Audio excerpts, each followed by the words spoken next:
a very good evening to all of those joining me live on the digital page of News9. I'm Neha.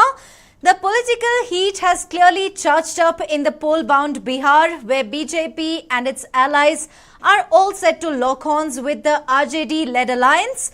The CVoter survey has predicted hands-down victory for the NDA in crucial Bihar Assembly election by securing 160 of the 243 seats. But it sure is not going to be a cakewalk this time. Many factors are going to come to fore, but COVID particularly is sure to grab all the attention. Bihar will go to polls from 28th of October. The elections in Bihar, in fact, will be carried out in 3 phases. The final results will be announced on the 10th of November.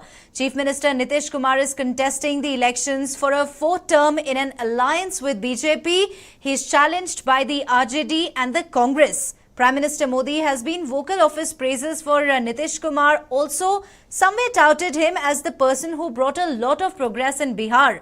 Ramvilas Paswan's sudden demise also comes as a massive setback for BJP just ahead of the crucial election, and his son Chirag Paswan doesn't really see eye to eye with Nitish Kumar, but he's loyal to Prime Minister Narendra Modi. Remember, the Grand Alliance had won 178 seats compared to just 58 for the BJP and its allies in the last election. To discuss more on this, joining me live is Manu Sharma, editor CVoter. Thank you very much, Mr. Sharma, first of all, for taking out some time and speaking to News9. So my first question to you, Manu, is CVoter survey has given 160 seats to BJP and alliance, which, as I mentioned, is a hands-down victory. What do you think has really worked for the Saffron Party this time? Well, it's quite simple. I mean, Bihar is the typical example of the cliche that you don't cast your votes, you vote your caste.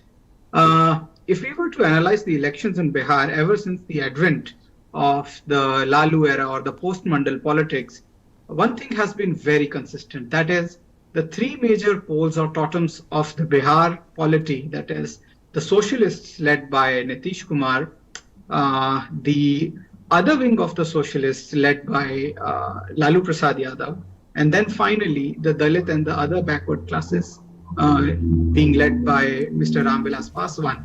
Now, all these 3 factions have more or less polled the same percentage of vote. And then you had, the 4th and perhaps the only cadre-based player in Bihar, that was the BJP.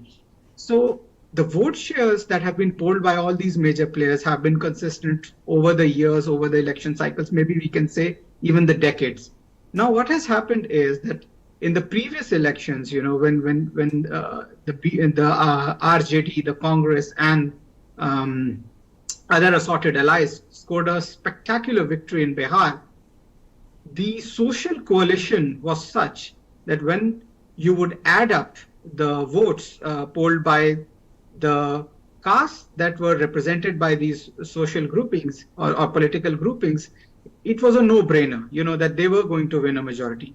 Now what has happened is that the situation is reversed. So what you have now is that on the opposition, it's only the faction of Mr. Lalu Prasad Yadav and his deeply divided house standing firm. Other than that, you don't have much of an opposition. Whereas when it comes to the NDA, you have a fairly popular and resurgent BJP. You have Nitish Kumar, who, despite all the allegations and criticism mounted against him regarding economy and taking Bihar forward, is still an aspirational leader. And then you have the X factor of the sympathy vote for the Paswan clan, because as we all know that Mr. Ramvilas Paswan passed away just a few days ago. So, but his son is contesting in a very loosely defined alliance. Right, we're going to come to that, Manu. But you did. All right, we're going to come to that, Manu. You did mention that RJD is a divided house. But what really didn't work for RJD this time? Is it because of Lalu's tainted image? Has Tejasvi really failed to strike a chord with the voters? Well, I would say that the Lalu factor is failing to strike chord. His vote share, his party's vote share is fairly consistent. I mean, they're not doing worse than the last time in terms of vote share. what's happening is that the social coalition that they had built along with Nitish Kumar last time has fallen apart. So they are doing well within their own predefined constituency, but nothing beyond that. And that is a serious handicap. So beyond the traditional factor of Muslim and Yadav votes, that is the my factor, they are not polling anything else in significant manner. And that is a serious handicap. The other thing is that even within the family, there is deep division about what the future looks like. So yes, Lalu Prasad Yadav had the stature to carry through his caste, his vote bank through and through. But now perhaps, with passing away of Mr. Paswan, with Nitish Kumar, getting into his elder years, and also Mr. Yadav being out of, power for so long, there is a debate around succession in the polity of Bihar, and this might throw up some important and interesting surprises. Right. Coming back to Ram Vilas Paswan, his death, of course, comes as a major setback for the BJP. His son Chirag has come out of the alliance, citing ideological differences. Do tell us, Manu, was leaving the alliance a mistake? Of course, he is loyal to Prime Minister Modi. Well, I think, so far we cannot assertively say that he's left the alliance, so as to say, because again, what he's left is the NDA or the Nitish Kumar-led alliance within Bihar. So nationally, he still is aligned with the BJP in the national, level politics. So what's happening as of now is that perhaps he's trying to carve out the space that his father enjoyed for himself, so as to mark and carve it and say that, okay, you know what, I am his successor and now I am donning the mantle, and this is how, I undertake my baptism with fire. So it may turn out to be a politically astute move in the future if he's able to carry the votes that his father enjoyed and, perhaps win a few seats and be a useful bargaining tool in the hands of the BJP later. Right. So Nitish Kumar midway switched his loyalties and joined hands with the BJP. Is that going to see any impact on the upcoming elections? Not really, because Bihar has never really been about ideology. It has always been a question of social arithmetic. Bihar is the cauldron of what you can call the aspirational and representative form of politics within North India. And over there, much cachet is placed on what your caste is and what your leader is doing. So as long as Nitish manages to stay in power, I don't think his vote bank will be swayed much. For them, it's a gambit that worked. Right. So Manu, the opinion poll says 40% of the people are not satisfied with Nitish Kumar. Does it mean JDU is performing well because of BJP?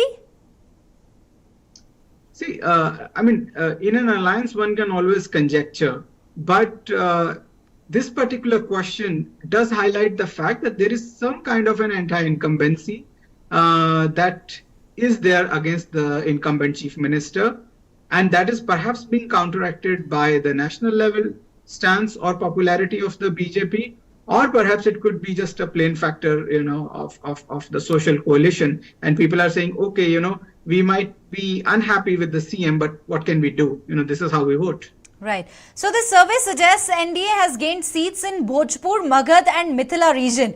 What factors might have worked for the party here? Well, plain simple. In Mithila, if we were to talk about, or in Bhojpur, what happened last time was, let us take, for example, Mithila. In Mithila, you have a very strong Brahmin constituency, and that constituency was actively wooed by the RJD ally, which is the Congress. And Brahmins of that region look upon Congress with much fondness because they had in the past, nominated chief ministers out of that region. So they obviously capitalized on that and they won good seats in the previous electoral cycle. But this time, the social coalition has fallen apart. Everybody knows that, even if you add up pretty much every single vote of a given community, it won't pan out in the manner that they think it should. So people have recalculated. It's a politically astute state. And again, as I say, ideology doesn't matter. So the regions where BJP and the NDA lost big time in the last cycle will perhaps be the regions where they will be gaining big time this time. Right. Lastly, Manu, will BJP continue as a junior partner in case of good performance? Well, I mean that's a very loaded question, because BJP has been dealing with this question of being a junior ally in a lot of states. So you have this example of Haryana where they were junior, but then they've pretty much now become the dominant partner. There's this question of Maharashtra where perhaps the gambit backfired, and then there is Punjab, which is another story altogether. So yes, electorally they might win a few more seats. But whether or not it will translate into an outright dominance will be dependent upon how the other parties, particularly Mr. Paswan's party, fares at the hustings. Right. Thank you so very much, Mr. Manu Sharma, for your time. Well, of course, it's politics and anything can change at any time. Will the pre-poll prediction prove wrong, or who will have the last draft? That's something that remains to be seen. Thank you so very much for joining me. If at all you like this video, do not forget to subscribe News9 Digital. Like us on News9 Instagram, Facebook, Twitter and YouTube.